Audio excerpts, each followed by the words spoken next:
Hello hi Deepthi's വേൾഡിൻ്റെ പുതിയൊരു വീഡിയോയിലോട്ട് എല്ലാവർക്കും സ്വാഗതം. ഇന്നത്തെ വീഡിയോ എന്ന് വെച്ചാൽ നല്ല ടേസ്റ്റും അതുപോലെ തന്നെ കഴിക്കുന്നതോറും വീണ്ടും വീണ്ടും കഴിക്കാൻ തോന്നുന്ന നല്ല അടിപൊളി ഒരു ടേസ്റ്റോടുകൂടിയുള്ളൊരു പെരിപെരി അൽഫാമിൻ്റെ റെസിപ്പിയാണ്. അപ്പോൾ എല്ലാവരും വീഡിയോ മുഴുവനും കാണാൻ ശ്രമിക്കുക. ഈ പെരിപെരി അൽഫാം ഉണ്ടാക്കുന്നത് എങ്ങനെയാണെന്ന് നമുക്കൊന്ന് വീഡിയോ കണ്ടിട്ട് വന്നാലോ. അതിനുവേണ്ടി ഞാനിവിടെ 1 കിലോ ചിക്കനൊക്കെ എടുത്ത് വൃത്തിയായി കഴുകിയിട്ട് വരഞ്ഞൊക്കെ വെച്ചിട്ടുണ്ട്. ഇനി ഇത് നമുക്ക് ഇതിനകത്തോട്ട് കുറച്ച് മസാലകൾ ചേർക്കണം. അപ്പോൾ ആദ്യം നമുക്ക് മസാലകളൊന്ന് റെഡിയാക്കി എടുക്കാം. അതിനുവേണ്ടി ആദ്യം തന്നെ നമ്മൾ 1 ടീസ്പൂൺ കുരുമുളകും അതുപോലെ തന്നെ കുറച്ച് പെരുംജീരകം, നല്ല ജീരകം, കറുവപ്പട്ട, ഗ്രാമ്പു, ഏലക്ക ഇത് ആദ്യം ഒന്ന് ചൂടാക്കിയതിന് ശേഷം നമ്മുടെ ഒരു മിക്സിയുടെ ജാറിനകത്തോട്ടിട്ട് നല്ലതുപോലെ ഒന്ന് പൊടിച്ചെടുക്കാം. മസാലകളെല്ലാം പൊടിച്ചതിന് ശേഷം ഇതിനകത്തോട്ട് പിന്നെ ചേർക്കുന്നത് ഒരു മീഡിയം വലുപ്പത്തിലുള്ള ഒരു ചെറിയൊരു തക്കാളി, അതുപോലെ ചെറിയൊരു കഷ്ണം ഇഞ്ചി, കുറച്ച് വെളുത്തുള്ളി, ഒരു ചെറിയ സവാള, പിന്നെ കുറച്ച് മല്ലിയിലയും പുതിനയിലയും കൂടി ഇട്ട് ഇത് നല്ലോണം പേസ്റ്റ് പോലെ ഒന്ന് അരച്ചെടുക്കാം. വെള്ളമൊന്നും ഒഴിക്കേണ്ട, തക്കാളിക്ക് ഉള്ളതുകൊണ്ട് വെള്ളമൊക്കെ ഉണ്ട്. അപ്പോൾ നല്ലതുപോലെ നമുക്കിന്ന് അരച്ചെടുത്തിട്ട് വരാം. അപ്പോൾ ഇവിടെ മസാലകളെല്ലാം റെഡി ആയിട്ടുണ്ട്. ഇനി നമുക്ക് ഒന്ന് മിക്സ് ചെയ്തെടുക്കണം. അതിനുവേണ്ടി ഒരു പാത്രത്തിലോട്ട് ഒരു 2 ടീസ്പൂണ് തൈര് ഒഴിച്ച് കൊടുത്ത് അതിനുശേഷം 1 ടീസ്പൂണ് നാരങ്ങാനീരും കൂടെ ഒഴിച്ച് കൊടുത്തതിന് ശേഷം നമ്മൾ ആദ്യം പൊടിച്ച് വെച്ച മസാലക്കൂട്ടുണ്ടല്ലോ അതും കൂടി ഇതിനകത്തോട്ട് ഒഴിച്ച് നല്ലതുപോലെ ഒന്ന് മിക്സ് ചെയ്തെടുക്കണം. അതിനുശേഷം നമ്മൾ രണ്ടാമത് അരച്ച് വെച്ചിരുന്ന ആ ഒരു പേസ്റ്റ് ഉണ്ടല്ലോ, മല്ലിയിലയൊക്കെ ഇട്ട് അരച്ച് അത് ഇതിനകത്തോട്ട് ഇട്ട് കൊടുത്ത് അതിനുശേഷം ഇതിനകത്തോട്ട് ഒരു 1/4 ടീസ്പൂണ് മഞ്ഞൾപ്പൊടി, ഒരു 1/2 ടീസ്പൂണോളം മുളക് പൊടി, ഞാനിപ്പോൾ എടുക്കുന്നത് കാശ്മീരി മുളക് പൊടിയാണ്. അപ്പോൾ ഇതിന് പകരം നമ്മുടെ ഫുഡ് കളറൊക്കെ ഉണ്ടെങ്കിൽ ലേശം ചേർക്കാവുന്നതാണ്. അപ്പോൾ ഞാൻ അതൊന്നും ചേർക്കുന്നില്ല.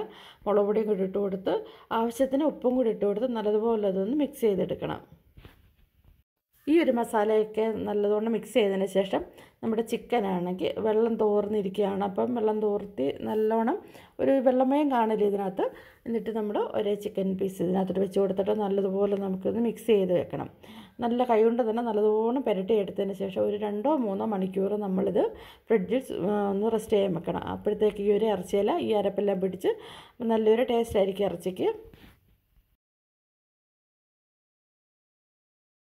അപ്പോൾ ഇറച്ചിയെല്ലാം മസാലയെല്ലാം തേച്ച് കൊടുത്ത് ഞാനൊരു 3 മണിക്കൂർ ഇത് റെസ്റ്റ് ചെയ്യാൻ വെക്കുന്നുണ്ട്. അതിന് ശേഷം നമുക്കിതൊന്ന് പൊരിച്ചെടുക്കാവുന്നതാണ്.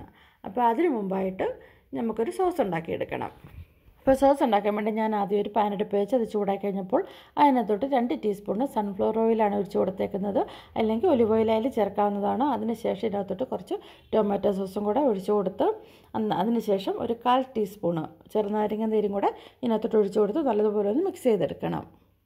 ഇനി ഇതിനകത്തോട്ട് ചേർക്കുന്നത് ഞാൻ 1 ടീസ്പൂണ് കുരുമുളക് പൊടിയാണ്. അതിനോടൊപ്പം തന്നെ ഒരു 1/4 ടീസ്പൂണ് കാശ്മീരി മുളക് പൊടിയും കൂടെ ചേർത്ത് കൊടുത്ത് എന്നിട്ട് നല്ലതുപോലെ ഇളക്കി എടുക്കണം. ആവശ്യത്തിന് ഉപ്പും കൂടെ ഇതിനകത്ത് ചേർക്കണം. അപ്പോൾ ഉപ്പ് എരിയെല്ലാം നമ്മുടെ ആ ഒരു ടേസ്റ്റിനനുസരിച്ച് നിങ്ങൾക്ക് ചേർക്കാവുന്നതാണ്. ഇനിയാണ് ഇതിനകത്തോട്ട് മെയിനായിട്ടുള്ളതായിട്ട് നമ്മൾ ചേർക്കുന്നത് കുറച്ച് വറ്റൽമുളക് പൊടിച്ചതാണ് ചേർത്ത് കൊടുക്കുന്നത്. അപ്പോൾ ഇതും കൂടെ ചേർത്ത് കൊടുത്ത് നല്ലതുപോലെ ഒന്ന് മിക്സ് ചെയ്തെടുക്കണം. അത് എപ്പോഴും കുറഞ്ഞ തീയിലായിരിക്കണം നമ്മൾ ഇതൊന്ന് ചൂട് തിളപ്പിച്ചെടുക്കാനായിട്ട്. ഇനി ഇതിനകത്ത് ആവശ്യത്തിന് ഉപ്പും കൂടെ ചേർത്ത് വീണ്ടും നല്ലതുപോലെ ഒന്ന് മിക്സ് ചെയ്തെടുക്കുകയാണ്. അതിനുശേഷം നമുക്ക് തീ ഒന്ന് ഓഫ് ചെയ്യാവുന്നതാണ്. ഈ ഒരു സോസാണ് നമ്മുടെ അൽഫാമിൻ്റെയൊക്കെ ടേസ്റ്റ് കൂട്ടുന്നത് തന്നെ. അപ്പോൾ ഇത് ഒരിക്കലും സ്കിപ്പ് ചെയ്യലും. ഇനി നമുക്ക് അൽഫാം ഉണ്ടാക്കി തുടങ്ങാം. അതിനുവേണ്ടി ഞാനൊരു പാത്രം അടുപ്പ് വെച്ച് അതിനകത്തോട്ട് ഞാൻ സൺഫ്ലവർ ഓയിലാണ് ഒഴിച്ചു കൊടുക്കുന്നത്. അതിനുശേഷം ഓരോ ചിക്കനും നമ്മളിതുപോലെ വെച്ച് കൊടുത്ത് കുറഞ്ഞ തീയിൽ ഒരു 25 മിനിറ്റോളം ഞാനിത് എടുത്തിട്ടുണ്ട്.